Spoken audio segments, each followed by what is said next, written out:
એટલે એ પ્રમાણે આ પેલો બોલી શક્યો નહીં. અને આ બાજુ ધ્રુવના મનની અંદર એકદમ શોક ઉત્પન્ન થઈ ગયેલો છે. અને એ ધ્રુવ છે એકદમ બિચારો દુઃખી થઈ ગયેલો છે. અને આ ધ્રુવને એમ થયું કે મારી આ પ્રકારની જે માતા આ મને મારા પિતાના ખોળામાં બેસવા દેતી નથી. એના મનની અંદર એકદમ ત્રાસ થઈ ગયેલો છે. અને હવે આ ધ્રુવ એ પોતે આ પ્રમાણે હિબકા લેતો લેતો પોતાની માતાની પાસે જાય છે.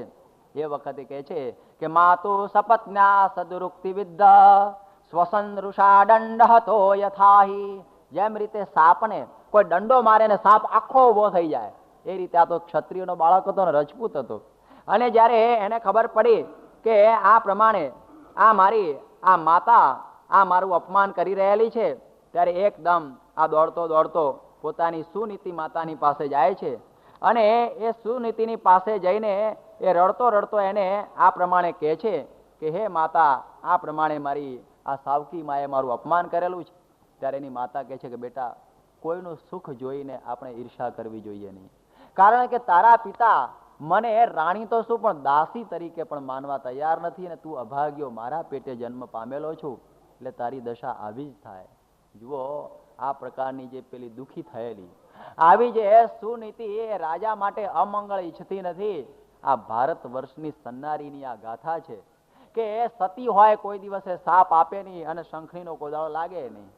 કે સતી કોઈ દિવસે સાપ ના આપે. આને ગમે એટલા કષ્ટો પડે પણ એ સહન કરે ભારતની સન્નારી. આને આટલું બધું દુઃખ થાય છે પણ પતિનું અમંગળ ઈચ્છતી નથી. એ ભારતની સન્નારીની આ વાતો છે. આપ જુઓ કે આટલું બધું થયું હોય કે તમે મહાભારતની વાત સાંભળો, અરે રામાયણની, કે જ્યારે સીતાના ઉપર અનંત કષ્ટો પડ્યા, કે સીતાને પેલો રાવણ લઈ ગયો, અગ્નિ પરીક્ષાની અંદર સીતા પોતે પસાર થઈ ગયા. અને છતાં પણ એને શંકા ચાલ્યા રાખ્યા કરે પેલા રામચંદ્ર ભગવાન કે કદાચ રાવણમાં કંઈક થયું તો નહીં હોય, અગ્નિ પરીક્ષા કરી. અને છેવટે જયારે પેલો ધોબી આવીને કંઈક બોલી ગયો કે રાવણના ઘેર રહેલી સ્ત્રીને તો રામ રાખે પણ તને તો હું રાખું ને, એની સ્ત્રીને ધમકાવતો હતો. અને રામચંદ્ર ભગવાને આટલું સાંભળ્યું અને સીતાનો ત્યાગ કરી દીધો. અને જયારે સીતા વાલ્મીકીના આશ્રમમાં રહેતી હતી અને એને ગર્ભ હતો ને એક પુત્ર ઉત્પન્ન થાય છે. અને પુત્ર રમવા ગયેલો અને પછી પેલા ઋષિને હિંચોળવા આપેલું. ઋષિ તો ધ્યાનમાં હતા, ખબર નહીં રહી કે પેલો છોકરો જતો રહ્યો ને પેલી સીતા હમણાં માગશે. એટલે એને એક દર્ભ મૂકીને બીજો પુત્ર ઉત્પન્ન કરી દીધો. એટલે એનું નામ કુશ થયું. અને પેલો લવે પાછો રમતો રમતો આવે કે બે છોકરા થઈ ગયા. અને જ્યારે રામચંદ્ર ભગવાને જોયું કે સીતાને બે છોકરા કઈ રીતે થઈ ગયા, શું ગડબડ થઈ હશે, વળી પાછો સંકલ્પ કરે છે આવો કે આમ કેમ હશે. ત્યારે સીતાને થયું કે કરે રે મારા માથા ઉપર આટલા બધા આ જેને કહેવાય કલંક. અને એકદમ પોતે કહે છે કે ધરતી માગ આપે તો અંદર પેસી જાઓ. અને ધરતી ફાટે છે. અને સીતા અંદર પેસતા પેસતા બોલે છે. એ રઘુવંશની અંદર કાલિદાસે બહુ સુંદર રીતે કહેલું છે કે 14મા સર્ગની અંદર કે આ પ્રમાણે આ રામચંદ્ર ભગવાને મને આટલું બધું એમના થકી મને દુઃખ થયેલું છે, પરંતુ મારે તો એટલું જ કહેવાનું કે ભૂયો યથા મે જનનાંતરેપી ત્વમેવ ભરતા ન ચ વિપ્રયોગ. કે હે રામચંદ્ર ભગવાન, જન્મો જન્મ તમે જ મારા પતિ થજો, પણ કોઈ દિવસે તમારો મને વિયોગ થશો નહીં. આ ભારતની સન્નારી અહીં તો થોડું આગુ પાછું થયું તરત છૂટાછેડા લે અને કે અને એટલું માગે કે 7 જન્મમાં આનું મોઢું મને દેખવા દેશો નહીં. આવી પ્રકારે આજની સન્નારી માગે છે. જ્યારે આ ભારતના સંસ્કાર કહે છે કે ગમે એટલું દુઃખ પડે છે છતાં સુનીતિ એમ નથી થતી કે મને આવું થવું જોઈએ. આ સંસ્કારનો વારસો. ઘણા લોકો આપણને એમ કહે છે ને કે સ્વામિનારાયણ સંપ્રદાયની અંદર આ સતીઓ, આ જે સ્ત્રીઓ આ પ્રમાણે દૂર સાધુઓથી રહેતી હશે, ત્યારે તમને બહુ નવાઈ લાગે કે મુક્તાનંદ નામના એક સંત સ્વામિનારાયણ સંપ્રદાયમાં થયા, અતિ બ્રહ્મચર્યની મૂર્તિ જેવા. અને મુક્તાનંદ સ્વામી એક સતી ગીતા નામનું એક પુસ્તક લખેલું છે કે સતીના ધર્મો કેવા હોય. એ સતીના ધર્મો માટે એમણે પુસ્તક લખેલું છે. અને એ પુસ્તક નાનું જ પુસ્તક છે કે સધવા અને વિધવા નારીના ધર્મો. જુઓ, જેણે કોઈ દિવસે સ્ત્રીનો સંસર્ગ કર્યો નથી એવા આજીવન બ્રહ્મચારી. હવે એવા આ મુક્તાનંદે આ પુસ્તક લખેલું છે. આપણને ઘણાને ખ્યાલ નહીં હોય પણ તમારી પાડોશનો દેશ જે ફ્રાન્સની પેરિસ યુનિવર્સિટીમાં એક મિસ મેલિસન કરીને એક બાઈ હતી.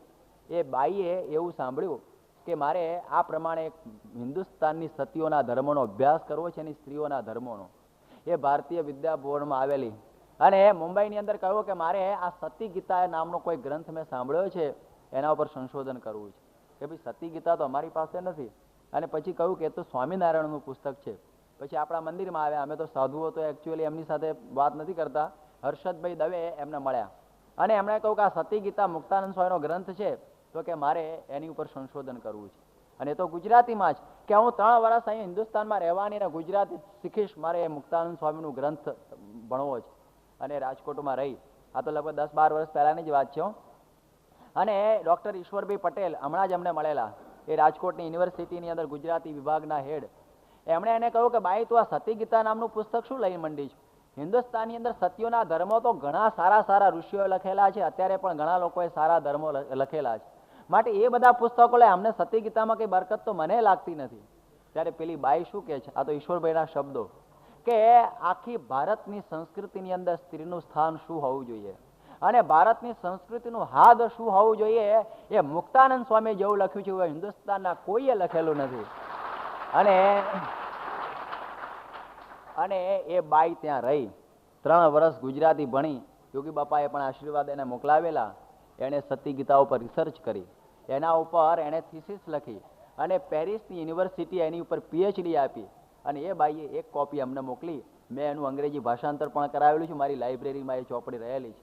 ત્યારે આપણને ખબર પડે કે સ્ત્રીનો સંસર્ગ નહીં રાખનાર એ પ્રકારની વ્યક્તિને પેલી પેરિસની બાઈએ શોધી કાઢી કે એના સતી ગીતામાં આવા ધર્મો રચેલા છે. ત્યારે એની ઉપર ફરી ખબર પડશે કે સ્ત્રીનું સન્માન 200 વર્ષ પહેલા ભગવાન સ્વામિનારાયણ જેવું કર્યું એવું કોઈને એ સમયમાં સૂઝ્યું જ નહોતું. એ આ સ્વામિનારાયણના સંતો કે જે સ્ત્રીઓના ધર્મો સ્ત્રીઓને જોયા વગર પણ લખી શકે, એને કેટલી આદર હશે.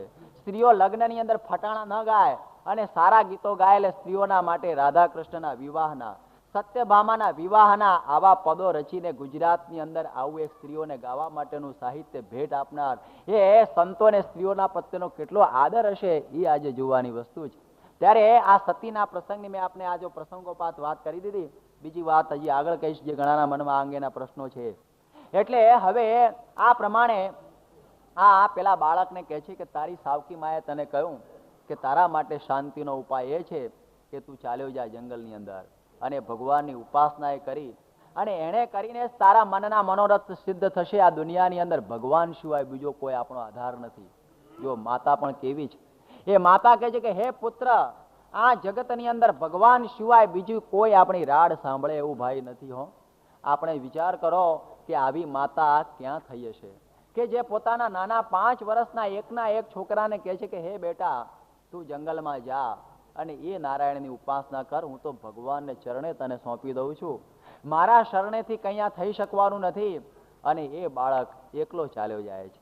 એટલા માટે તો નિષ્કુળાનંદ સ્વામી એમના વૈરાગના પદોની અંદર ગાય છે કે ધન્ય ધન્ય માતા ધ્રુવાતણી કહ્યા કઠણ વચનજી, રાજ સાજ સુખ પર હરી વેગે ચાલિયા વનજી, જનુની જીવો રે ગોપી ચંદની પુત્રને પ્રેરો વૈરાગજી.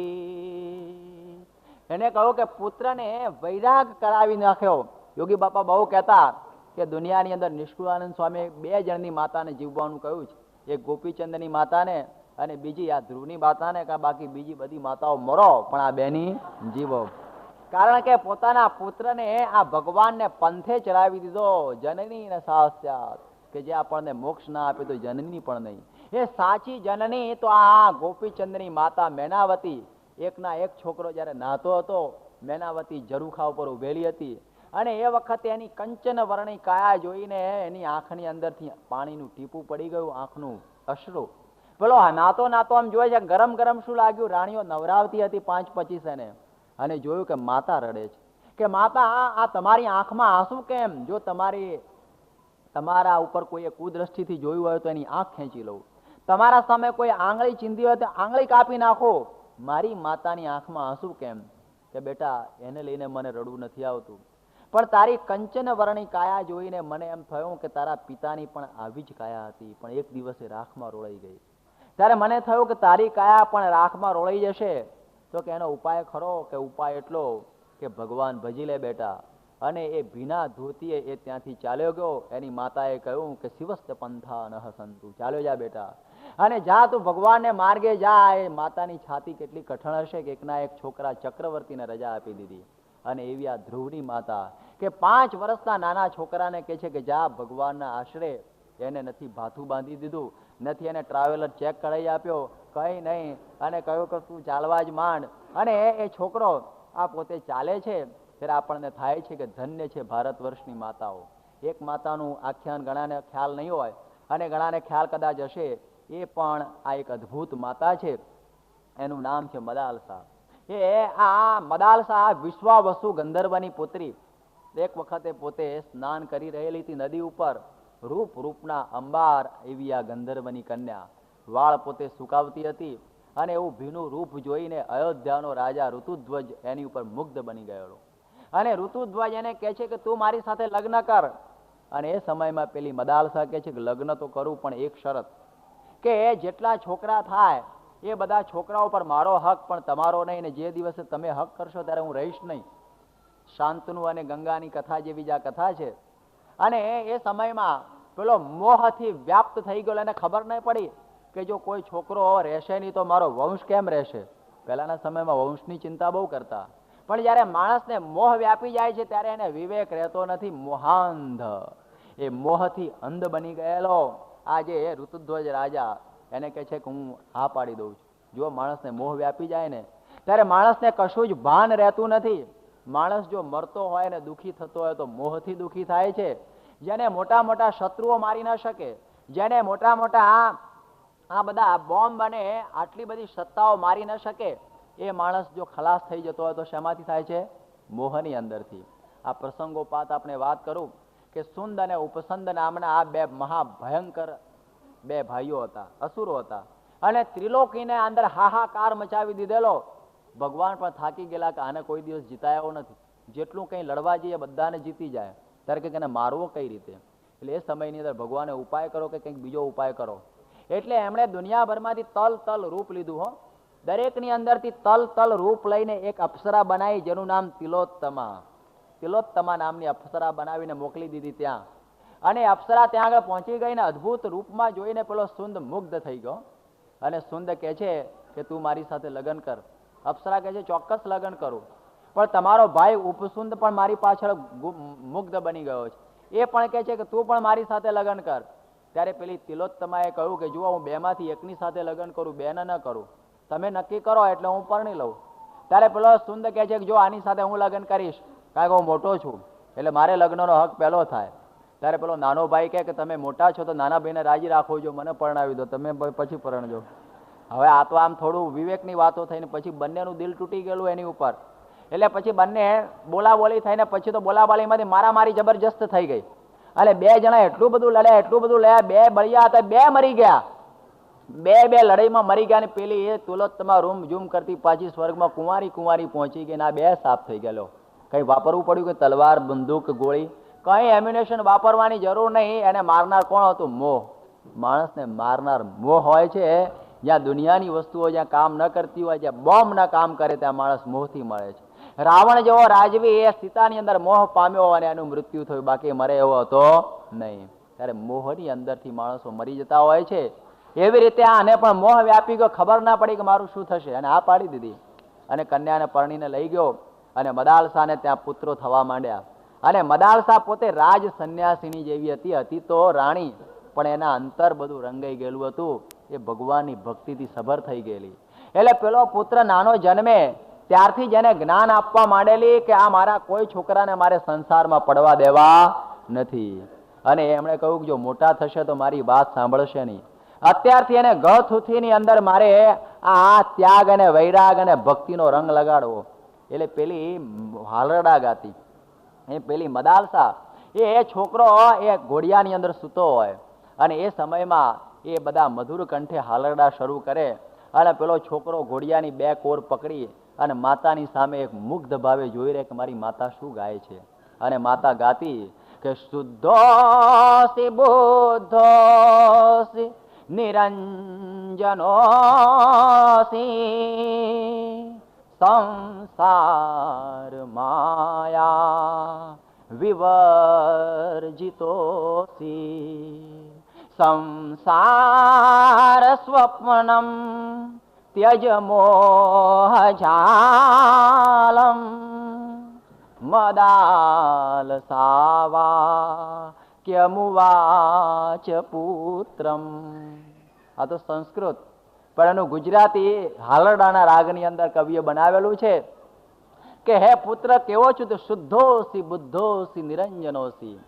કે હે પુત્ર તને આ માયાનું વળગણ છે ને એ માતા ગાય છે હાલરડું કે જી રે માતા ભલી રે મદાલસા, જેણે પુત્રોને પોષ્યું છે જ્ઞાન ટાળ્યું અભિમાન હેતે ગાયા હાલરડા. પછી છોકરો રડે ત્યારે શું કે અરે પુત્ર રૂવે તું શા કારણે, તું છે શુદ્ધ ચિદાનંદ ધામ કલ્પ્યું હમણાં નામ હેતે ગાયા હાલરડા. અને પછી કે છે કે તું જન્મ્યો છું એમ સમજીશ નહીં કે નથી જન્મ મરણ સૂત તાહરું, કહેવા માત્ર તું ભૂપ કુમાર આ ભૂત વિકાર હેતે ગાયા હાલરડા. આ માતા કેવું ગાય છે તમે વિચાર કરો. આવા હાલરડા અત્યારે ક્યાં નવરા છે? અત્યારે તો રેડિયો ચાલુ કરી દે અને છોકરો સાંભળ્યા કરતો હોય એને પડે એને ક્યાં પડી છે કે મારા છોકરાને મારે શું સંસ્કાર આપવા. અત્યારે તો બેબી સીટરનો છોકરો પકડાઈ દીધો હોય, પેલો બિચારો ઊંઘની ગોળી ખાઈને ઊંઘતો હોય અને એને ખબર ના હોય કે મારો છોકરો શું કરે છે અને શું નથી કરતો. એને કોઈ સંસ્કાર આપવાની વાત પડેલી નથી કે પોતાના છોકરાને કયા માર્ગે ચડાવવો. એ બધા ભૂલી ગયેલા છે. પરંતુ તમે વિચાર કરો કે જો છોકરાને જો ભૂલી ગયા કે સમજજો તો સંસ્કૃતિ ભૂલી જવાશે. અને એ માતા પોતે કહે છે તું એમ સમજીશ નહીં કે હું તારી માતા છું, કે કોણ માત અને કોણ તાત છે, કોણ ભગિની ને ભ્રાતા છે, કોણ જૂઠું સર્વે જાણ હેતે ગાયા હાલરડા. આ તો હાલરડું બહુ લાંબુ ચાલે એવું છે, પણ મારે ઘડિયાળ પણ લાંબી ચાલે છે. એટલે હવે આટલો ભાવાર્થ તો સમજી લઈએ કે માતા એને સમજાવે છે ને પેલો છોકરો સાંભળે છે. એ શબ્દો એના કાનની અંદર પેસી જાય અને એ છોકરો મોટો થાય અને સંસારો ત્યાગ કરીને ચાલ્યો જાય. જુઓ, નાનપણથી સંસ્કાર મળે, મોટા થયા પછી સંસ્કાર મળતા નથી. એટલા માટે તમારા છોકરાઓને બાળ મંડળમાં મોકલજો. કારણ કે એક જ ઉપાય છે કે માતાઓને તો પડેલી નથી, પરંતુ જેની અંદર અનંત જનનીનું હેત વહે છે એવા સ્વામી આ સર્વના માતા સ્વરૂપ છે. એને ચિંતા છે કે આ છોકરાઓને મારે સંસ્કારના માર્ગે ચડાવવા છે.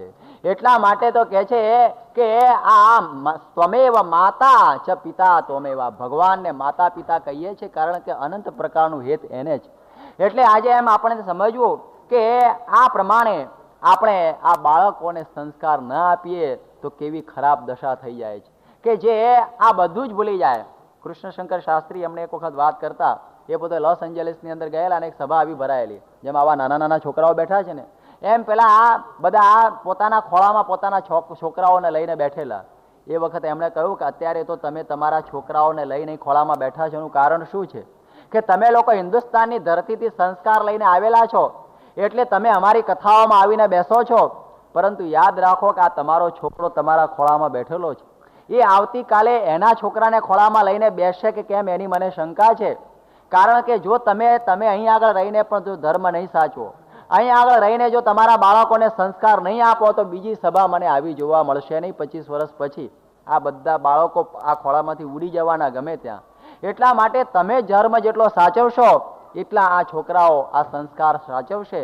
અને આપણે પણ જોયું છે કે અમેરિકાએ દોડ મૂકી અને દોડની અંદર એ ચંદ્ર સુધી માનવને પહોંચાડી દીધો. પુશ બટન વોર સુધી પણ વાત પહોંચી ગઈ. પણ એને શંકા પછી છેલ્લે ગઈ કે આપણે બધું કર્યું પણ આ બટન દબાવવા વાળો માણસ તૈયાર કર્યો નહીં. કારણ કે જે પેલા બાળકો નાનપણથી જે હિપ્પી થઈ ગયા, એ જેમ ફાવે એમ ફરે, જેમ ફાવે એમ મોજ મજા કરનારા બાળકો ઉત્પન્ન થઈ ગયા. એમના માઇન્ડ એટલા બધા પરવર્ટેડ છે, એટલા બધા દુઃખી થઈ ગયેલા છે, એટલા બધા વ્યભિચારી પ્રાપ્ત થઈ ગયેલા છે કે ગમે ત્યારે જો પેલી બટન દબાવી દે તો આપણું ને રશિયાનું બેનું મોત કરશે આજે છોકરાઓ. એમને એ ચિંતા થઈ ગયેલી છે. એટલે ઇન્ટરનેશનલ યર ફોર ચાઇલ્ડ એણે બહુ વર્ષો પછી શરૂ કર્યું યોગીજી મહારાજે 25 વર્ષ પહેલા બાળ મંડળની સ્થાપના કરેલી. યુનોને બહુ મોડો વિચાર આવ્યો. એટલે ઘણી વખત કહું છું ને કે શ્રીજી મહારાજ પણ એમના સમયથી આગળ હતા. યોગીજી મહારાજ ને પ્રમુખ સ્વામી પણ એમના સમયથી ઘણા આગળ છે, કે જે લોકો આ બધા સંકલ્પો કરે છે એના વિચારો એમણે પહેલાથી કરેલા. એટલે આ ખ્યાલ રાખવાનો કે આ ધ્રુવની માતાએ બાળકને મોકલી દીધો છે કે તું ચાલ્યો જા. એટલે આપણે યાદ રાખજો કે બાળકોને સુધારવા માટે માતાએ તપ કરવું પડે. થોડી પાઉન્ડની એ થોડી મમતા છોડીને પણ છોકરાઓમાં ખ્યાલ રાખજો. અને જો માતા જીજીબાઈએ કે એના ધાવણ ધાવીને પેલો તૈયાર થઈ ગયેલો એ શિવાજીના હૃદયની અંદર રામાયણ અને મહાભારતની વાતો આર પાર ઉતરી ગયેલી, કે જેમ ગાતી કે આભમાં ઉગેલ ચાંદલો ને જીજીબાઈને આવ્યા બાળ, કે એવી પ્રકારે એ પણ હાલરડા ગાતી કે આ પેલા ધણાના ડુંગરા ગાજે અને શિવાજીને નિંદરું ના આવે. એને યાદ હતું કે મારી સંસ્કૃતિ ઉપર બીજો પ્રહાર થઈ રહેલો છે. અને માતાજીના શબ્દો સાંભળીને એના હૃદયમાં જણજણાટી ઉત્પન્ન થઈ જતી. અને એણે આ હિન્દુસ્તાનને હિન્દુ રાખ્યો.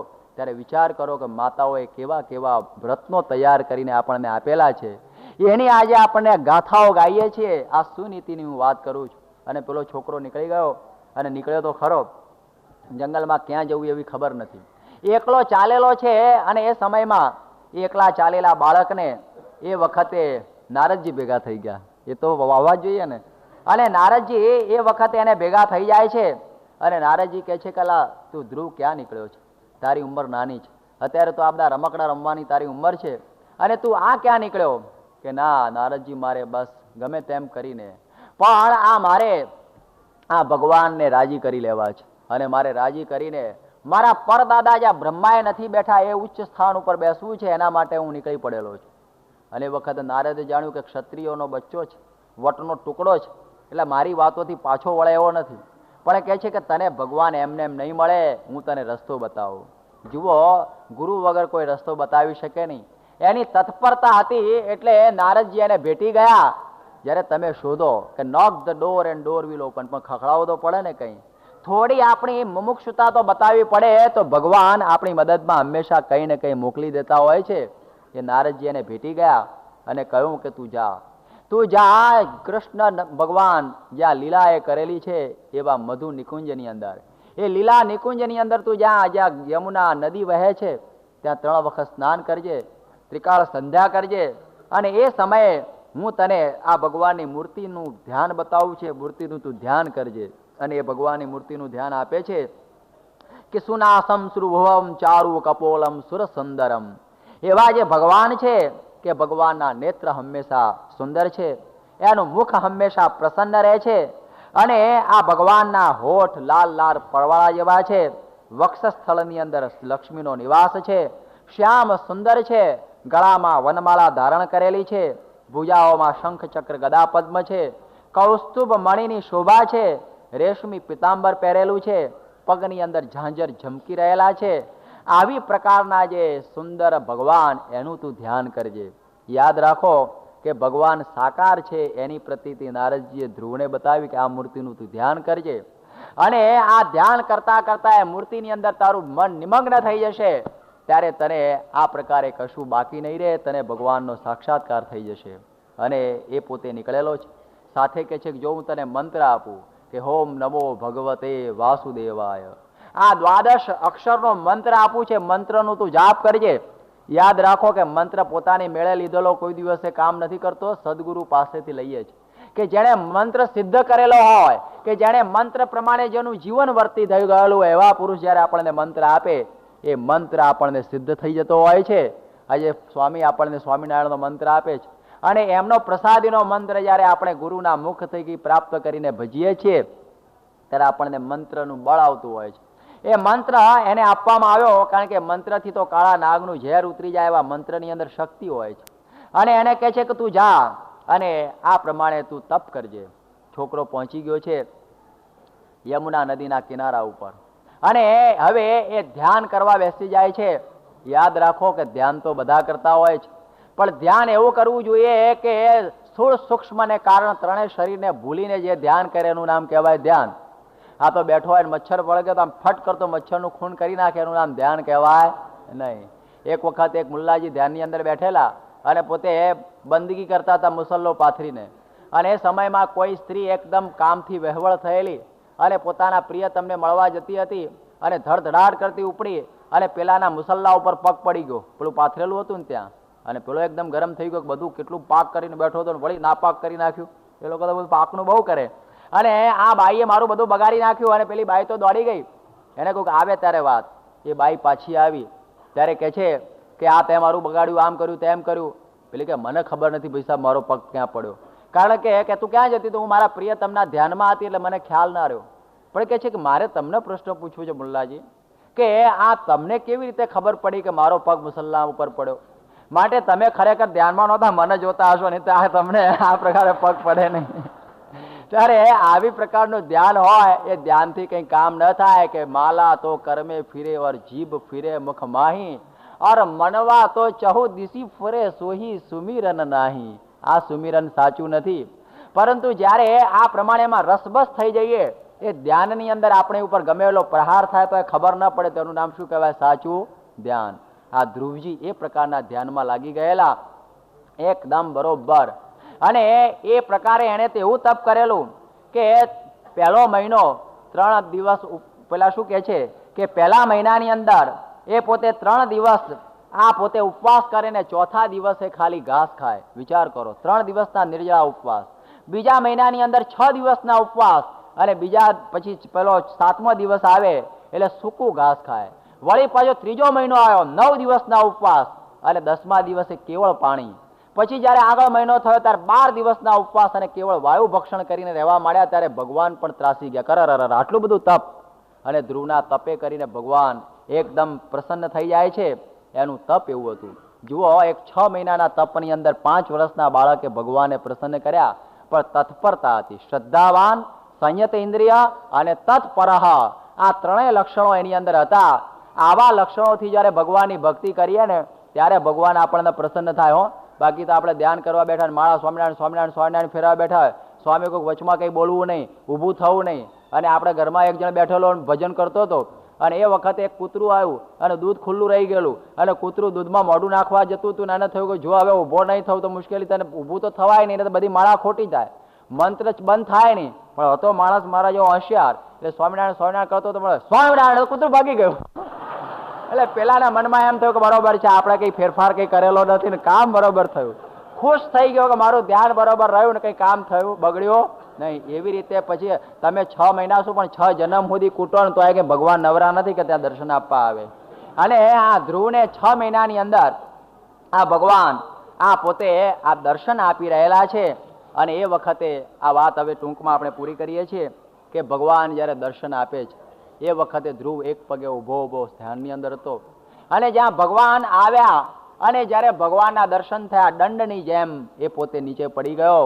અને એ વખતે હું પહેલો શ્લોક બોલું છું, એ શ્લોક હવે એ વખતે એવું થયું, એના મનમાં એમ થયું કે મારે ભગવાનની સ્તુતિ કરવી છે, પણ 5 વર્ષનો છોકરો ભણેલો નહીં, સ્કૂલમાં ગયેલો નહીં, એટલે એને સ્તુતિ તો આવડતી નહોતી.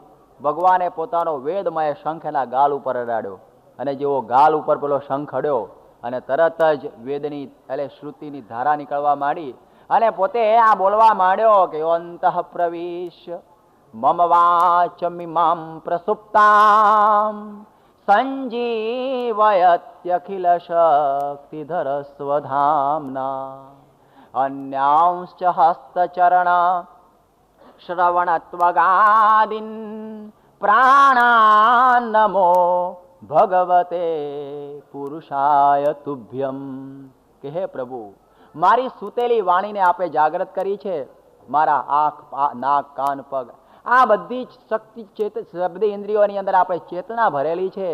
એવા અંતર્યામી ભગવાન આપ પ્રગટ થયા છો અને નમસ્કાર કરું છું. અને આપે જોયું કે જે ભગવાન કેવા છે કે મુકમ કરોતિ વાચાલમ, મૂંગાને જ્યારે ઊભા કરી દે, બોલતા કરી દે, તો આ ધ્રુવને વેદનું જ્ઞાન કેમ ના આપે? ભગવાન સ્વામિનારાયણ ઉમરેઠની અંદર એક મૂંગા બ્રાહ્મણને ખાલી એક સ્પર્શ કરીને વેદની રૂચાઓ બોલતો કરી દીધો. ભગવાન ચાહે છે કરે એ પ્રકારે આ ભગવાને આવું કાર્ય કરી દીધું. અને ધ્રુવને કહે છે કે માગ માગ તને આપું. અને ધ્રુવ એ વખતે પેલું યાદ આવી ગયું કે મારી સાવકી માએ મને વચન મારેલા કે તારે જો આ સિંહાસન ઉપર બેસવું તો મારા કુખે જન્મ ધરવો પડશે. ભગવાનને કહે છે કે મારે એની કુખે જન્મ ધરવો નથી ને આ જ જન્મે મારે બેસવું છે. માટે જો તમે મારી ઉપર રાજી થયા હો તો મને સર્વથી શ્રેષ્ઠ પદ આપી દો. અને ભગવાને કહ્યું તથાસ્તુ. ભગવાને તથાસ્તુ કરીને અંતર્ધાન થઈ ગયા. અને અંતર્ધાન થયા અને ધ્રુવને ફડકો પડ્યો કે અરે રે, આ મુક્તિ આપનારા જે ભગવાન, એની પાસે મેં મુક્તિ ન માગી કે નૈચ્છન મુક્તિ પતેર મુક્તિમ તસ્માત તાપમ ઉપૈવાન. એને અંતરમાં તાપ થઈ ગયો કે જેની પાસે માગવાનું હતું એ ન માગ્યું ને મેં બીજું માગી લીધું. આપણે પણ આવું થતું હોય છો. આ ભગવાનની પાસે જઈએ પણ જો આપણી અંદરના કામ ક્રોધની જ્વાળાઓ જો સમી ના હોય તો ભગવાનની પાસે પણ આવું ને આવું જ માગી લઈએ, આ ધ્રુવના જેવું. જેમ એક વખતે ભગવાન સ્વામિનારાયણ લોઢવા ગામે ગયા અને લખુ ચારણના ત્યાં 1 મહિનો રહ્યા અને પછી ખુશ થયા અને કે લખુ જે માગે આપી દઉં. ત્યારે પેલી લખુ ચારણ કહે છે કે મહારાજ જો રાજી થયા હોય ને તો મારી 60 ભેંસો અને મારો દીકરો કાયમ રહેવું કરી આપજો, મારા પૈસા બીજું કશું જોઈતું નથી. હવે જુઓ કે એને આ આટલું આપવા માંડ્યા છતાં પણ આ પેલી માગે છે શું કે મારી 60 ભેંસો અને વીરો દીકરો. આવી જ પ્રકારની પરિસ્થિતિ થતી હોય છે કે ભગવાનના દર્શન થવા સહેલા જ. યાદ રાખો, હું ઘણી વખત વાત કરું છું કે ધ્રુવને ભગવાનના દર્શન થયેલા પણ સાક્ષાત્કાર થયેલો નહીં. દર્શન અને સાક્ષાત્કારમાં ઘણો ફરક છે કે ભગવાનના દર્શન તો સહેલા છે પરંતુ એનો સાક્ષાત્કાર થાય ત્યારે તો એટલું જ મગાય કે તમારી મૂર્તિ વિના મારા નાથ બીજું મુને આપશોમાં. જ્યારે આવું મગાય ત્યારે સમજવું કે સાક્ષાત્કાર થયો જ. બાકી તો જે હું ઘણી વખત વાત કરું છું ને, એક વખતે કે એક વાળંદ ભાઈ હતા ને એની ઉપર ભગવાન પ્રસન્ન થયા અને કોઈક માગે આપું. ત્યારે પેલો શું કહે છે કે હું હોનાના અસ્ત્રે હજામત કરું એવું આપો મને. અલા પેલો કે એના એમ થાય કે નાતમાં કોઈ કંઈક વાળંદ થયેલો કે હોનાના અસ્ત્રે મૂંડવાનું તો રહ્યું કે નહીં. એવી રીતે જો કોઈ આ રાજા ઉપર પ્રસન્ન થાય તો રાજ માગી લે. એક બ્રાહ્મણ ઉપર પ્રસન્ન થયેલા ત્યારે કે હું હાથી ઉપર બેસીને ભિક્ષા માગું એવું કરી આપો કે કોઈ આવો થયેલો. જેવા આપણા સ્વભાવ એવું ભગવાન પાસે માગીએ. એટલા માટે ભગવાનના દર્શન તો થાય પણ જો સ્વભાવ ન ટળ્યા હોય તો ભગવાનના દર્શનથી પણ ફાયદો થતો નથી. ભગવાનની ભેગા યાદવો પણ રહેતા હતા પણ ભાગવત કહે છે કે દૂર ભગોબત લોકો એમ યાદવો નિતરામપી. દુનિયા તો અભાગી પણ જાદવ તો નિરંતરના અભાગ્યા કે એના કુળમાં ભગવાન હતા પણ ઓળખી શક્યા નહીં. એટલા માટે ભગવાનની સાથે રહીએ પણ ખોટો રહી જાય છે. આ ધ્રુવનું દ્રષ્ટાંત મૂર્તિમાન જુઓ કે ભગવાન પોતે પ્રસન્ન થયા પરંતુ માગતા આવડ્યું નહીં કારણ કે એની અંદરની વાસનાઓ ટળી નહોતી. એટલા માટે આપણે આટલું સમજવું કે આ વાસનાઓ ટાળવા માટે તો ભગવાન પોતે કહે છે સંતના દ્વારા આવે તો એની વાસનાઓ ટળી જાય છે. એટલા માટે ભાગવત વારંવાર કહે છે, ભગવાનો પણ કહે છે, કપિલજી કહે છે, ઋષિદેવ બધા કહે છે કે તમે સંતનો સમાગમ કરજો. કારણ કે સંત શું કરે છે કે જ્ઞાન હથોડા કરગ્રહી સદગુરુ ભય સુનાર તુલસી તીનો ના રહે માર ધાર આકાર. કે આપણે માર ધાર અને આકારને તોડી નાખનાર એ સંત છે. એક વખતે રામચંદ્ર ભગવાન બધાને લઈ ગયા વૈકુંઠની અંદર, વાંદરાઓને લઈ ગયા. વાંદરાઓ બધા પહોંચી તો ગયા પણ એમને જમવા બેહાડે. પેલી રાયણો હોય છે ને ગુજરાતમાં રાયણો, એ રાયણો જમતા હતા એક ઠળિયો ઉલળ્યો ત્યારે બીજો વાંદરો કે આનાથી તો હું ઘણું વધુ કૂદકો મારું. એણે માર્યો, બીજા એમાં હુપા હુપ થઈ. રામચંદ્ર કે આ શું તો ભગવાન કહે છે કે હુપા હુપ ઉતારો બધા નીચે. વાંદરું વૈકુંઠમાં રહે નહીં. આપણા વાંદરા જેવા સ્વભાવ હોય ને તો વૈકુંઠમાં આપણને મજા આવે નહીં હો. પાછા જ આવીએ કારણ કે આપણા સ્વભાવો ટળેલા નથી. ધ્રુવની અંદર રહેલો જે ક્રોધ એ અંદર રહેલો એટલે એને શાંતિ ન થઈ અને એના મનમાં ઉપાધિ થઈ. એટલા માટે તો કહેવાય છે કે ભગવાન મળવા સહેલા પરંતુ એની પાસે માગવાનું જે શીખવાડનાર જો કોઈ હોય તો આ સાધુ. એટલા માટે જ્યારે સાધુનો સમાગમ કરીને કામ ક્રોધ બધું જ્યારે ટળી જાય અને પાછી જ્યારે સંતને એને ભગવાનની પાસે મૂકે ત્યારે કહે કે ભગવાન તમારી મૂર્તિ વગર મારે કશું જોઈતું નથી. જેમ ભગતજી એવું માગી લીધું એવી પ્રકારે આ માગવાનું શીખવાડે છે સંત. જેમ રામકૃષ્ણ પરમહંસનો સમાગમ કરી અને જ્યારે વિવેકાનંદ પોતે વ્યવહારે દુખી હતા કે જા કાલી માતા પાસે જઈને તારા વ્યવહાર માટેનું માગી આવ. એ માતા પાસે ગયો અને પછી તો કહે છે કે મને તમારી ભક્તિ આપજો, બીજું કંઈ જોઈએ નહીં. 3 વખત મોકલ્યો પણ 3 વખત ભક્તિ સિવાય બીજું માગ્યું નહીં કારણ કે રામકૃષ્ણ પરમહંસનો એને સમાગમ લાગી ગયેલો. આ પ્રકારે આ ધ્રુવે વરદાન પ્રાપ્ત કર્યું પણ મનમાં શાંતિ થઈ નહીં. એ પાછા આવે છે. પાછા આવી અને પિતાને મળે છે. પિતાને પણ શોક થયેલો, માતા સુરુચિને પણ શોક થયેલો. સુનીતિ તો આનંદથી વિભોર થઈ જાય છે અને પોતાના છોકરાને જોઈને એના સ્તનમાંથી એની મેળે દૂધની ધારા છૂટી જાય છે. એને રાજના સિંહાસન ઉપર બેસાડી દે છે. ઘણા વર્ષો સુધી ધ્રુવ પોતે રાજ ઉપર રહે છે. અને એક વખતે પોતાના ઉત્તમ જે ભાઈ એને યક્ષે મારી નાખેલો, એનું વેર લેવા માટે યક્ષની સાથે યુદ્ધો કરે છે. કુબેર અને બ્રહ્મા કહે છે કે તું એક વખત ભગવાનના દર્શન પામેલો, આ સંહાર શું કરે છે? અને એના મનમાં વૈરાગ થાય છે. એ વૈરાગ થાય છે, જંગલની અંદર આ રાજધાની સોંપી અને પોતે ચાલ્યો જાય છે. અને જ્યારે રાજધાની ત્યારે જંગલમાં હોય છે ને તપ કરતા કરતા હું ધ્રુવ છું એવું જ્યારે ભાન ભૂલી જાય છે. જ્યારે જુઓ એ વખતે ભગવાનના દર્શન થયા ત્યારે એને ખબર હતી કે હું ધ્રુવ છું.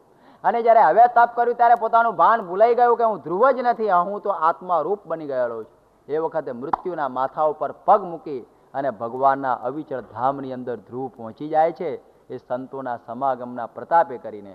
એટલા માટે આ નાનું આખ્યાન આપણે આ સાંભળ્યું અને એની અંદર એટલું આપણે સમજ્યા કે આ ભગવાનના અચળ સુખને પામવું હોય તો એ પહેલાં ખૂબ ખ્યાલ રાખવો જોઈએ, એક સાધુના સમાગમમાં રહેવું. એક નાની વાત કરીને પૂરું કરું કે ભગવાન સ્વામિનારાયણના સમયમાં ગોપાળાનંદ સ્વામીએ એક ધનજી સોની હતો એને સમાધિ કરાવી. સમાધિની અંદર એને ગોલોકમાં મોકલ્યો. સમાધિ કરેલી બોટાદના મંદિરમાં અને ગયો ગોલોકમાં. અને ગોલોકમાં જોયું કે આખો ગોલોક હોનાનું બનેલું. એટલે એના મનમાં એમ થયું, જો એક ઈંટ ખેંચી લો તો મારી હાથ પેઢી સુધી વાંધો આવે નહીં. તે ઈંટ ખેંચવા માંડ્યો. આ બાજુ સમાધિમાં એનું શરીર હાલે. બધા કહે સ્વામી આ કેમ એનું શરીર હાલે છે? કે એના બાપે ત્યાં ઈંટ ખેંચી રાખી છે, ખેંચવા ગયો છે. સમાધિમાં ભગવાનના દર્શન મૂકીને ઈંટ ઉપર ખેંચ્યો. એવી પ્રકારે પણ થઈ જતું હોય છે કે આ સ્વામીની સામે આપણે બેઠા છીએ, આપણે જોઈએ છીએ કે એની અંદર પુરુષોત્તમ નારાયણ બિરાજમાન છે, આપણે સમજીએ છીએ, છતાં પણ એની પાસેથી આપણે ભગવાનનું સુખ જો લેવાનું હોય તો આપણે પાછા પડી જઈએ છીએ. ત્યારે આ દર્શન તો થાય છે, પણ જો સાક્ષાત્કાર થાય તો મૂર્તિ વગર બીજું મનાય નહીં. એવી પ્રકારનું આ આખ્યાનમાંથી આપણે જો સમજીએ તો સમજવું કે આ ભાગવતનો આ અધ્યાય આપણા હૃદયમાં આવ્યો. સહજાનંદ સ્વામી મહારાજ.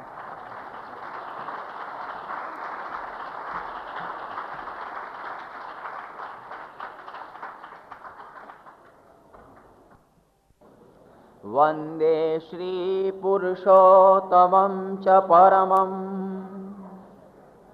ધામાક્ષરં જ્ઞાનદમ વંદે પ્રાગજીભક્તમેવ મનઘં બ્રહ્મ સ્વરૂપં મુદા વંદે યજ્ઞપુરુષદાસચરણં શ્રીયોગિરાજં તથા વંદે શ્રી પ્રમુખં ગુણાલય ગુરુ મોક્ષાય ભક્ત્યા સદા. શ્રી સહજાનંદાય નમો નમઃ. શ્રી અક્ષર પુરુષોત્તમાય નમો નમઃ. શ્રી રાધા કૃષ્ણાય નમો નમઃ. શ્રી ભગતજી મહારાજાય નમો નમઃ. શ્રી શાસ્ત્રીજી મહારાજાય નમો નમઃ. શ્રી યોગીજી મહારાજાય નમો નમઃ. શ્રી પ્રમુખ સ્વામી મહારાજાય નમો નમઃ.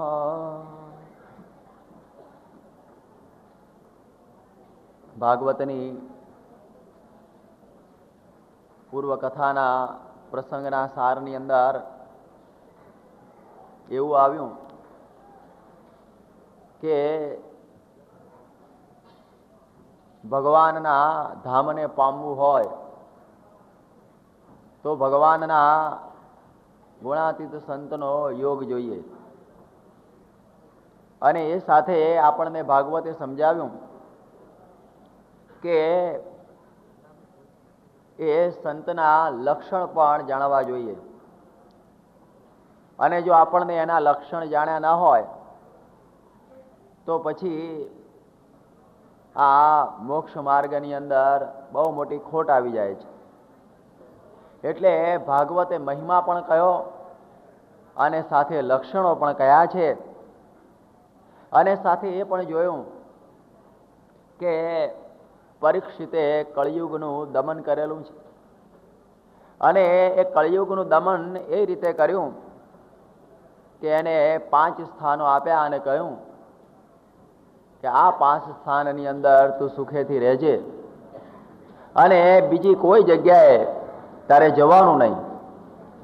અને કળિયુગ એ આજ્ઞા આજની તારીખ સુધી પાળી રહ્યો છે કે જ્યાં આગળ જુગાર નથી, જ્યાં આગળ દારૂ અથવા કોઈ વ્યસનો નથી, જ્યાં હિંસા અથવા માંસનું ભક્ષણ નથી, જ્યાં વ્યભિચાર નથી, ત્યાં કોઈ દિવસે કળિયુગનો પડછાયો પણ પડતો નથી. એવો અનુભવ આજે આપણને થઈ રહેલો છે. અને ત્યાર પછી આપણે એ વાત જોઈ કે માને કરીને કેટલી ખામી થઈ જતી હોય છે. માનથી દક્ષ પ્રજાપતિનું આખું મસ્તક એ બકરાનું થઈ ગયું એ જોયું. કેવો મહાન આ દોષ. અને સાથે એ પણ જોયું ધ્રુવના આખ્યાન દ્વારા કે ધ્રુવની માતા એણે પોતાના પુત્રને નાની ઉંમરની અંદર વનની અંદર મોકલી દીધો અને કહ્યું કે સર્વ દુઃખોની એક દવા હોય તો એક ભગવાન છે. અને એમણે એમ સમજાયું કે વૈદ્યો નારાયણો હરિ. આ લોકના દુઃખો અને પરલોકના આ પહોંચવાની અંદર દુઃખ કરતા એવા જે સ્વભાવ, એ પ્રકારના આ બધા દુઃખો છે એની દવા એક ભગવાન છે. અને એનું શરણું એ જ શાંતિનું એક સાધન છે. અને 5 વર્ષના પોતાના કુમળા બાળકને એણે જંગલની અંદર મોકલી દીધો અને નારદજીના યોગ દ્વારા એ ભગવાનને પામે છે. અને સાથે એ જોયું કે ભગવાનને તો પામ્યો, છતાં એના હૃદયમાંથી ક્રોધ ગયેલો નહીં. પોતાની એ સાવકી માના આ વચનો એના હૃદયમાં આ ઘર કરી ગયેલા. એટલે ભગવાનની પાસે મુક્તિ ન માગતા એણે અવિચળ પદ માગ્યું. એટલે જુઓ, એ મુક્તિપતિની પાસે એણે મુક્તિ ન માગી, એક અવિચળ પદ. યા ધ્રુવનો તારો આજે પણ આપણે જોઈએ છીએ. અને એ ધ્રુવનો તારો આપણે જોઈએ છીએ, એ ધ્રુવ. પરંતુ જ્યારે આ બ્રહ્માંડનો નાશ થશે ત્યારે તારો પણ રહેવાનો નથી. એ તારો પણ ડૂબી જવાનો છે. જ્યારે મહાપ્રલયના પૂર આવે ત્યારે ધ્રુવના તારા સુધી એ પાણી એ ભરાઈ જાય છે. ત્યારે કોઈ વસ્તુ અચળ રહેતી નથી આ બ્રહ્માંડની. છતાં એણે આ લોકની વસ્તુને માગી લીધેલી છે. ત્યારે આપણને એમ થાય છે કે ભગવાનના દર્શન થતા પહેલા જો સાધુના સમાગમમાં રહીએ તો ભગવાન પાસે શું માગવું એની આપણને એ સમજણ આપે છે. અને એ સાધુ એવી સમજણ આપે છે કે ભગવાનની પાસે એમની મૂર્તિ સિવાય બીજા કોઈ લૌકિક પદાર્થોને માગવા જોઈએ નહીં. અને એ આખ્યાનને સાંભળ્યા પછી હવે આપણે આગળ જઈએ છીએ કે મનુ અને શતરૂપાના 2 પુત્રો, એમાં ઉત્તાનપાદની કથા આપણે થોડી સાંભળી લીધી. અને એ ઉત્તાનપાદના પછી હવે જે એ કથા આવે છે એ ઉત્તાનપાદના વંશની. એ ઉત્તાનપાદના જે પુત્ર ધ્રુવ, અને ત્યાર પછી એ વંશની અંદર ઘણા પ્રતાપી રાજાઓ પણ થયેલા છે. અને એ પ્રતાપી રાજાઓની અંદર પૃથુ નામે પણ એક મહાપ્રતાપી રાજા થયા. અને એ પૃથુને ભગવાનનો અવતાર ગણવામાં આવે છે. અને એ પૃથુએ આ પૃથ્વી જ્યારે પોતે રસકસ અંદર છુપાવી દીધા હતા ત્યારે એણે આ પૃથ્વીને આ બાણ મારવાની તૈયારી કરી કે જો તું પૃથ્વી આ બધા રસ અને કસ જો તું ખેંચી લઈશ તો બધા મનુષ્ય દુઃખી થઈ જાય, દુષ્કાળ પડી જાય, દરેક રીતે આ પૃથ્વી ઉપર કોઈને ખાવા ધાન ન રહે. એટલે પૃથુ ભગવાને કૃપા કરી અને આ પૃથ્વીને આ પ્રમાણે ડરાવી અને આપણા માટે આ ધન ધાન્યથી ભરપૂર પૃથ્વી કરી આપી. એ પણ એ ભગવાન પૃથુનો પ્રતાપ. આવો મહાન એક અવતારી કાર્ય એમણે કર્યું. એટલા માટે ભારત વર્ષે જેણે જેણે આવા મહાન કાર્યો કરેલા છે જનના ઉપયોગના, એને અવતાર તરીકે ગણેલા છે. અને એ દૃષ્ટિથી પૃથુને પણ અવતાર ગણ્યા. એમણે જ્યારે 100 યજ્ઞ કરવાનો સંકલ્પ કરેલો, 99 યજ્ઞ તો થઈ ગયા, અને 100મો યજ્ઞ કરવાનો હતો, અને 100મો યજ્ઞ જો બરોબર સફળતાપૂર્વક પાર પડે તો ઇન્દ્રે પોતાનું ઇન્દ્રાસન ખાલી કરવું પડે એવી પ્રણાલિકા પહેલા હતી. એટલે ઇન્દ્રને એમ થયું કે જો આ 100 યજ્ઞ પૂરા કરશે તો મારા સ્થાન ઉપર આવી જશે. એટલા માટે તો કે છે ને કે આ ભય કેવો છે કે માણસ ઊંચા સ્થાન ઉપર ચડેલો હોય તો પણ એને ભય રહેલો છે. એટલા માટે કે છે રાજ્ય ચ્યુતિ ભયમ. ભર્તુહરિ કે છે કે જો તમે સામ્રાજ્ય પ્રાપ્ત કરેલું હોય તો એમાંથી હું પડી જઈશ એનો ભય હોય છે. એક વખતે કોઈ મોટી ખુરશી ઉપર બેસી ગયા હોય તો એને એમ થાય કે મારે છોડવી નથી, અને એ સમયે એને એ ભય થાય છે કે કોઈ આવીને આ મારી ખુરશી છીનવી ન લે. એટલા માટે આવા ભયો બધા ચારે તરફ હોય છે. આ ભયથી ભરેલી દુનિયા છે. ચારે તરફ તમે જુઓ તો લોકોને જુદી જુદી પ્રકારનો ભય. ઘણા રૂપાળા હોય એ લોકોને એમ થાય કે આ મારું શરીરનું રૂપ આ તો થોડા દિવસ પછી વિલય ના જાય. એના માટે કેટલા બધા કાયા કલ્પના પ્રયોગો કરતા હોય છે લોકો રૂપ ટકાવવા માટે, કે આ મારું રૂપ છે એ આવું ને આવું રહે. એટલા માટે કેટલી પ્રકારના એને પ્રયોગ કરવા પડતા હોય છે. પણ યાદ રાખો કે ભય આ આગળ રહેતો જ નથી. એ તમારું રૂપ હંમેશા એ રહેવાનું નથી. એ તો 4 દિન કી ચાંદની ઓર ફિર અંધારી રાત. એ થોડા જ દિવસ પૂરતું રૂપ હોય છે. ક્યારે કરચલી પડી જાય, ક્યારે વાળ સફેદ થઈ જાય, ક્યારે આ દાંત આ બધા ચાલ્યા જાય, ક્યારે શરીર શીર્ણ થઈ જાય, એ માણસને ખબર પડતી નથી. એ ગમે એટલું ટકાવવા પ્રયત્ન કરે, ગમે એટલો ભય રાખે, પણ એ આ જવાનું જ છે, એક નિશ્ચિત છે. જ્યારે રૂપની અંદર આવો ભય રહેલો હોય છે, ધનની અંદર આપ જુઓ કે એમાં પણ ભય રહેલો હોય છે. કે જ્યારે દરેક પ્રકારનું ધન આપણી પાસે હોય તો એને સાચવવાનો પણ ભય. ત્યારે આપણે વિચાર કરીએ કે કેટલી કેટલી જગ્યાએ આ ભય પડેલો રહેલો છે. આ દરેક દુનિયાની અંદર ભયથી આ ભરેલી વસ્તુઓ છે.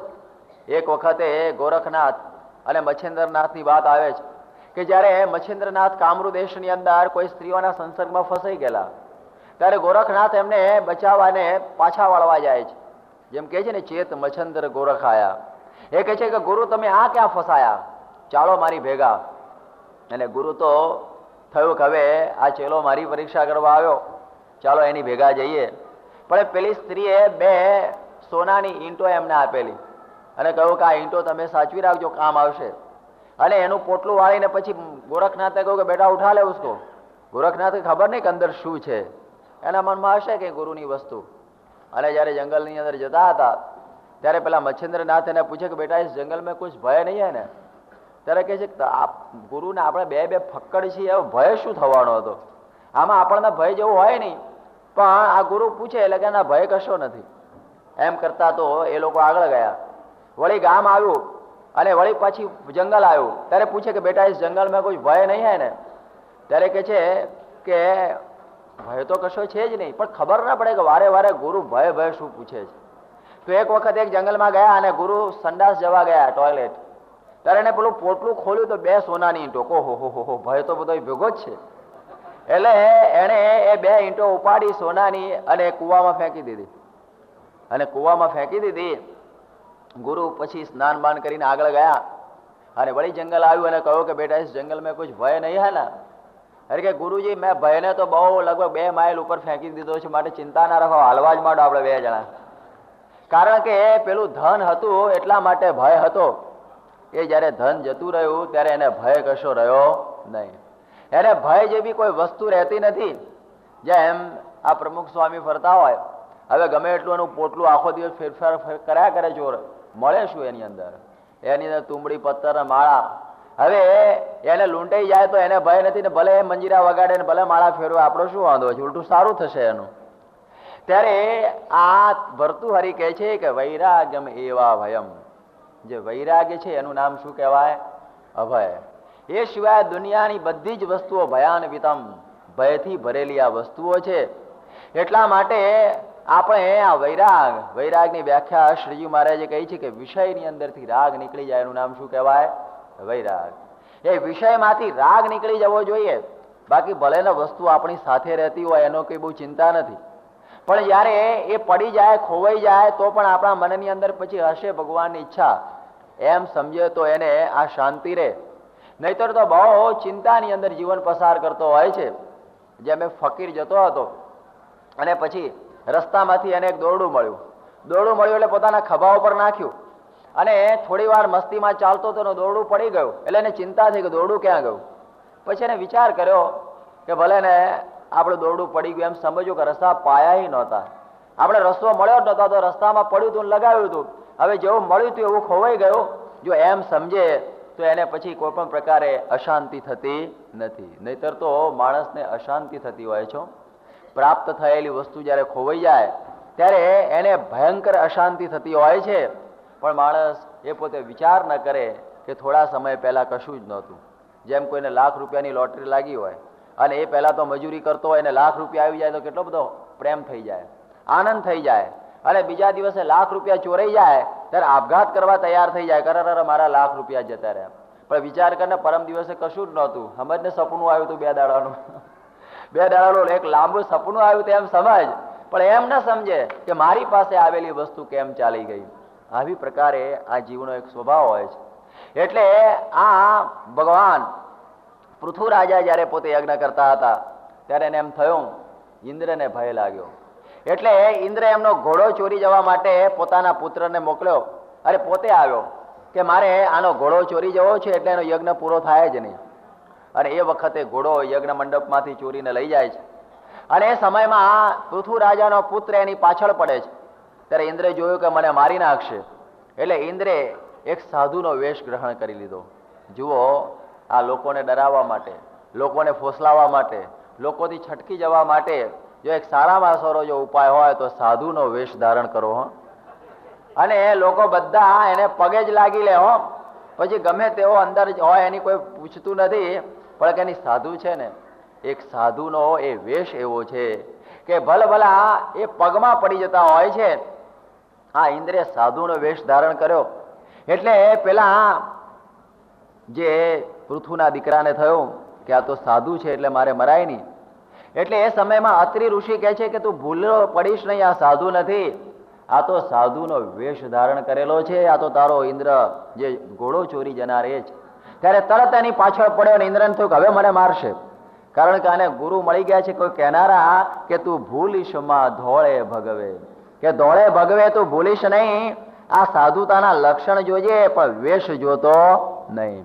એટલા માટે તો આપણને બ્રહ્માનંદ સ્વામી પોતે કહે છે કે અંગ ભસ્મ ઘસે શિર જૂટ જટા, ગળે માળ તિલક તન ચટા પટા, મહી કામ ક્રોધ મદ મોહ ગટા, મહી કામ ક્રોધ મદ મોહ ગટા, જડ બુદ્ધિ જીવ જડ બુદ્ધિ જીવ, પ્રભુ પદ ને ઈચ્છે તો કર સંતનું પારખું, રંગ પીતપણે રંગ પીતપણે, સોનું ને પિત્તળ નવ હોય એક સરખું. કે પછી ગમે એટલો વેશ ધારણ કરેલો હોય પણ એ વેશથી લેશ લેવાય નહીં. કે આપણે એમ સમજીએ કે મેં સાધુનો વેશ ધારણ કર્યો એટલે હું સાધુ થઈ જાઉં, એમ કોઈ દિવસે સાધુ થવાતો નથી. જેમ પેલા ભવાયા હોય છે ને દેશની અંદર જે બધા નાટક કરનારા, એ પછી એ નાટક કરનારા રાજાનો વેશ લે. અને રાજાનો વેશ લઈ અને પછી આ સ્ટેજ ઉપર આમ આનંદ કરતા હોય. હવે તમે જુઓ કે બોલી ને ઠોલી બધું રાજા જેવું જ હોય, એના કપડા બપડા બધું જ રાજા જેવું હોય. તમે ભૂલી જાઓ કે આ કોણ છે. રાજાના જેવો વેશ હોય. પણ આ કે છે ને કે આ સુખ શું કે દામ હુકમનું દુઃખ. એને પૈસા એના મળે એનો હુકમ પણ કોઈ માને નહીં. બાકી રાજા ખરો પણ ખાલી સ્ટેજ ઉપરનો રાજા, બાકી એનું કશું હુકમ ચાલે નહીં અને એના વચને કંઈ કાર્ય પણ થઈ શકે નહીં. એટલા માટે નિષ્કાળાનંદ સ્વામી કહે છે કે વેશે લેશ લેવાય નહીં. અને રાજા સાહેબનું સુખ, કે આપણે આ વેશથી એનું સુખ લેવાય નહીં. આપણે આ વેશ ધારણ કરેલો હોય પણ જયારે નાટક પૂરું થઈ જાય પછી થાળી લઈને ફેરવા કે મૂકજો પૈસા 2-5 રૂપિયા. કે એટલે અત્યારે તો રાજા હતો ને, એ તો કે પેલા સમય પૂરતો હતો, અત્યારે તો પછી હતો એવો ને એવો. વળી થાળી લઈને ફરવા માંડે ભવાયો કે આની અંદર પૈસા મૂકો. ત્યારે તમે વિચાર કરો કે વેશ ધારણ કરવાથી કંઈ કાર્ય થઈ શકતું નથી. એટલા માટે આ વેશ સાધુનો એ લેવાતો નથી. યાદ રાખો, આ સાધુનો વેશ લઈએ એને કરીને સાધુતા આવી જતી નથી. એ તો અંતર આ રંગાવવું જોઈએ. આ કપડા રંગે આ કંઈ થતું નથી. એટલે આ ઇન્દ્રને એમ ઈચ્છા થઈ કે આને છેતરવા માટે જો સારામાં સારો ઉપાય હોય તો આ સાધુનો વેશ. જેમ રાવણને પણ સીતાને છેતરવી હતી અને એનું હરણ કરવું હતું, ત્યારે એ તો બહુ મોટો જોરદાર હતો, ગમે એટલા વેશ ધારણ કરે, પણ એમણે જાણ્યું કે જો સાધુના જેવો વેશ એકે નથી, માણસો એમાં જ ભૂલા પડશે, બીજામાં ભૂલા પડવાના નહીં. અને રાવણે ખાસ સ્પેશિયલ સાધુનો વેશ ધારણ કરી અને એ સીતાને ભોળવી અને પોતે લઈ ગયો. એટલા માટે આ વેશ સારો પણ છે અને સાથે સાથે એની અંદર નુકસાન પણ ઘણું છે. કારણ કે એવા કેટલાય લોકો આવા હોય અને ભોળાજનોને એ ઠગી જતા હોય છે. એટલા માટે તો શ્રીજી મહારાજે આપણને લક્ષણો બતાવેલા છે કે લક્ષણો ઓળખજો, પણ તમે આ કપડા બપડા અને ઠાઠ માઠથી કોઈ દિવસે હંજાઈ જશો નહીં. અને જ્યારે પેલો એને ખબર પડી ગઈ કે આ છોકરાને ખ્યાલ આવી ગયો છે આ પૃથુના કુમારને કે હું ઇન્દ્ર છું, એટલે તરત જ પોતે અદૃશ્ય થઈ ગયો ને ઘોડો મૂકી દીધો. એને એ વખતે સાધુના જેવો વેશ ધારણ કરેલો, એટલે કે જટા ધારણ કરેલી, ભગવા વસ્ત્ર ધારણ કરેલા, આવી પ્રકારે ઇન્દ્ર ધારણ કરેલું. અને ફરીથી જયારે યજ્ઞ થયો ત્યારે ઇન્દ્રને થયું કે મારે આનો યજ્ઞ પૂરો થવા દેવો જ નથી. ફરીથી આવ્યો, ફરીથી પોતે ઘોડો લઈને ઉપડી ગયો અને પેલો કુમાર એની પાછળ ગયેલો છે. અને એ વખતે એને કાપાલીના જેવો વેશ ધારણ કર્યો. એટલે આ બધી કંઠીઓ ને માળાઓ ને ભસ્મ ને આ ને તેને, એટલે પેલાના મનમાં કે આ બહુ મોટા મહાત્મા લાગે છે, આ કોઈ યોગી લાગે છે. એટલે વળી પાછો વળી જાય છે. મહર્ષિ અત્રિયને કહે છે કે ભૂલો પડીશ નહીં, આ ઇન્દ્ર છે. કોક બતાવનાર હોય ને તો જ માણસ આ સાધુતાને ઓળખી શકે, નહીં તો ગોળ અને ખોળ બધું એક થઈ જાય. એને બધું એક થઈ જતું હોય છે. પણ જયારે એવા કોઈ પુરુષ એને બતાવે કે આ સાધુતાના લક્ષણ નથી, આ તો વેશ છે, અને એ વેશથી વળી પાછો પેલો ચેતી જાય છે અને એને મારવા તૈયાર થાય છે. ઇન્દ્ર પેલો મૂકીને ચાલ્યો જાય છે. એવી રીતે 3-4 વખત એને જુદી જુદી પ્રકારના સાધુના વેશ લીધા. કોઈ વખતે દાઢી વાળો, કોઈ વખતે હાવ મુંડન, કોઈ વખતે આ પ્રમાણે કપાળીના જેવો વેશ, કોઈ વખતે વળી પાછું આમ બિહામો કાન ફટો વેશ કે કાન ફાડેલો હોય એવો વેશ, કોઈ વખતે આ પ્રમાણે આમ બિહામણો વેશ સાધુનો. આવા ઘણા પ્રકારના સાધુના વેશ ઇન્દ્રે ધારણ કર્યા. ત્યારે એ સમયની અંદર હવે જોયું કે આ બધા પાખંડ વેશ, અહીં ભાગવત કહે છે કે આ બધા પાખંડ કે જે અંદર સાધુતા નથી, છતાં પાપસ્ય ખંડાની પાખંડ, કે પાપના ખંડ જેવા, પાપના ભાગ જેવા આ બધા એને વેશ ધારણ કર્યા. અને જોયું કે આ ઇન્દ્રને અટકાવીશું નહીં તો કેટલાય પ્રકારના વેશ ધારણ કરશે અને પૃથ્વી ઉપર આવી જ પ્રકારની સાધુતા આવી જશે. આ જે તમને કંઈક આવી પ્રકારની સાધુતા જ્યાં દેખાતી હોય તો સમજવું કે ઇન્દ્રના વેશનો આ પ્રભાવ છે, કે ઇન્દ્રે જે વેશ ધારણ કરેલો એની અસર આજે ઘણા આ ભગવાદારી કે બીજા ત્રીજાઓમાં પણ દેખાતી હોય છે. કે જે વેશ સાધુનો ધારણ કરતા હોય અને સ્ત્રી અને ધનની અંદર આસક્ત રહેતા હોય, ત્યારે કે છે કે એનાથી કોઈ દિવસે આત્યંતિક કલ્યાણ થઈ શકે નહીં. કારણ કે એની વૃત્તિ તો પેલામાં હોય છે. એટલા માટે બ્રહ્માનંદ સ્વામી તો બહુ કડક શબ્દોની અંદર આવી સાધુતાને વખોડી દેતા વાતો કરતા હોય છે કે કંઠી ધાર ટીકા કી આ ભેખ નિકા બને ઠીક ઠીકા ચલે રાવને મેં સબે પાય લાગે ધરે ભેટ આગે બહુ ચાતુરી લોક બોલાવને મેં જ્ઞાન બોત જાને કરે બાત સાખી બોત શીખી કરે જ્ઞાનત બાત તીખી બહુ રીત જાને ગુણ ઠાવને મેં બ્રહ્માનંદ કહે જ્ઞાન બોત જાને તેરા તાન તો રાંડ રીઝાવને મેં. હવે આવું બોલે એટલે બાવા લાકડી ન લે તો બીજું શું લે? એવી પ્રકારે આ બ્રહ્માનંદ સ્વામી બોલતા કે કંઠીઓ પહેરેલી છે, આ પ્રમાણે તિલક આડાવડા ઉભા ચિતા બધા બનાવેલા છે અને વાતો બહુ સુંદર કરતા હોય, સાખીઓ બહુ સારી બોલતા હોય, લોકોની સરભરા બહુ સારી કરતા હોય, પણ કે છે કે તેરા તાન તો રાંડ રીઝાવને મેં, એનું તાન આ સ્ત્રી તરફ હોય. એટલા માટે એવાઓથી આ કલ્યાણ ન થાય એ વાત આપણને આ પૃથ્વીરાજાના આખ્યાનની અંદરથી ખ્યાલ આવે છે. અને એ વાત એમણે બહુ સ્પષ્ટપણે સમજાવી દીધી કે આવા વેશધારીથી બહુ ચેતતા રહેજો, અને જો નહીં ચેતો તો તકલીફ થશે.